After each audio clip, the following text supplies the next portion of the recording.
بسم الله الرحمن الرحيم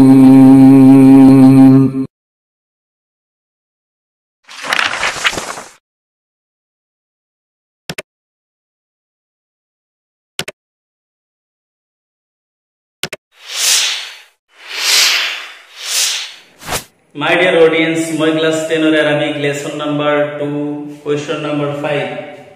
5 number question মই আৰম্ভ কৰিছো। 5 নম্বৰ কোৱেশ্চনটো হৈছে আলিফ আৰু বা তলৰ সমাৰ্থবোধক শব্দবোৰ ব্যৱহাৰ কৰি বা শব্দবোৰ ৰেখাৰে সংযোগ কৰা। এ বি যেনেকৈ ইংৰাজীত মিলোৱা হয়, ইয়াত আলিফ আৰু বা, আলিফ এ বি বা, এ বি মিলোৱা হয়, ঠিক ইয়াত আলিফ আৰু বা সম অৰ্থবোধক শব্দবোৰ ৰেখাৰে সংযোগ কৰিবলৈ কোৱা হৈছে। ইয়াত আছে এটা গ্ৰুপ আৰু ইয়াত আছে এটা গ্ৰুপৰ। ইয়াত আমি চাই এইটো যিটো অৰ্থ হ'ব, ইয়াত এনেকুৱা এটা অৰ্থ সম্পূৰ্ণ এটা ৱাৰ্ড উলিয়াব লাগে। তোমালোকে চোৱা, তৰিকুন মানে ৰাস্তা, পাঠত পঢ়াইছিলো তৰিকুন মানে ৰাস্তা। আৰু এটা আৰবী এইটো লাইনত আমি খুজিলে আমি পাম এই তৰিকুন মানে ৰাস্তা। ইয়াত আৰু এটা ৱাৰ্ড এনেকুৱা আছে সমাৰ্থবোধক ৱাৰ্ড, সেইটো হৈছে সাবিলুন। সাবিলুন মানে ৰাস্তা। যেনেকুৱা কিতাপত তোমালোকে তৰিকান ইলাল জান্নাহ পাইছিলা আৰু আল জিহাদু ফি সাবিলিল্লাহ, আল্লাহৰ ৰাস্তাত জিহাদ কৰা, যুদ্ধ কৰা। তৰিকান ইলাল জান্নাহ, জান্নাতৰ ৰাস্তা, দুটা তোমালোকে পাইছিলা।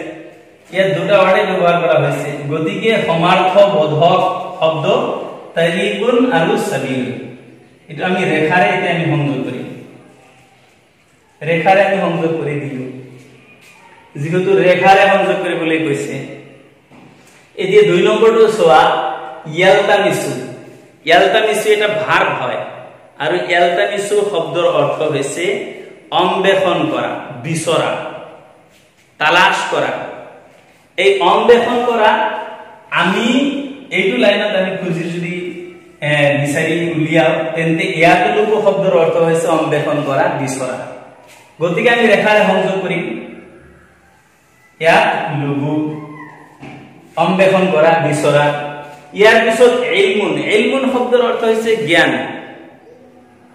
ইলমুন শব্দৰ অৰ্থ হৈছে জ্ঞান আৰু এইটো লাইনত মাৰিফাতুন শব্দৰ অৰ্থ হৈছে জ্ঞান।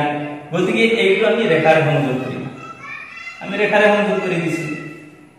সাহলুন শব্দৰ অৰ্থ হৈছে সহজ, ইজি, সহজ। আৰু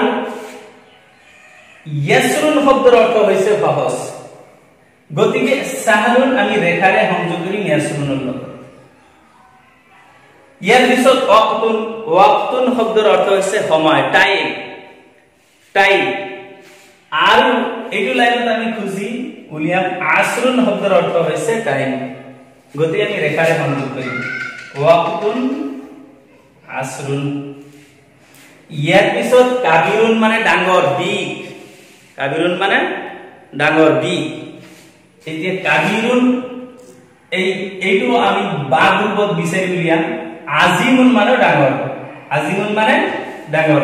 গতিকে আমি ৰেখাৰে সংযোগ কৰিম। ৰেখাৰে কি কৰিম? সংযোগ কৰি দিম। কাবিৰুন, আজিমুন।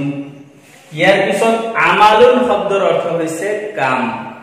আমালুন মানে কাম, কৰ্ম। আৰু ইয়াত আমি বিচাৰি উলিয়াম শুগলুন মানে কাম। গতিকে আমি ইয়াত ৰেখাৰে সংযোগ কৰিম। শুগলুন মানে কি? কাম। ইয়াৰ পিছত বিৰৰুন শব্দৰ অৰ্থ হৈছে আনুগত্য কৰা। বিৰৰুল ওয়ালিদাইন, তোমাৰ পাঠত তোমালোকে পঢ়ি আছে বিৰৰুল ওয়ালিদাইন, পিতৃ মাতৃৰ প্ৰতি সদাচৰণ, সৎ ব্যৱহাৰ, আনুগত্য কৰা, পিতৃ মাতৃৰ আনুগত্য কৰা। এই বিৰৰুন শব্দৰ অৰ্থ হৈছে আনুগত্য কৰা আৰু আতুন শব্দৰ অৰ্থ হৈছে আনুগত্য কৰা, অনুসৰণ কৰা। গতিকে আমি আতুনক আমি ৰেখাৰে সংযোগ কৰিম তাৰ লগত, বিৰৰুনৰ লগত। এতিয়া আমি আলিফ বাৰ লগত ৰেখাৰে সংযোগ কৰিছো।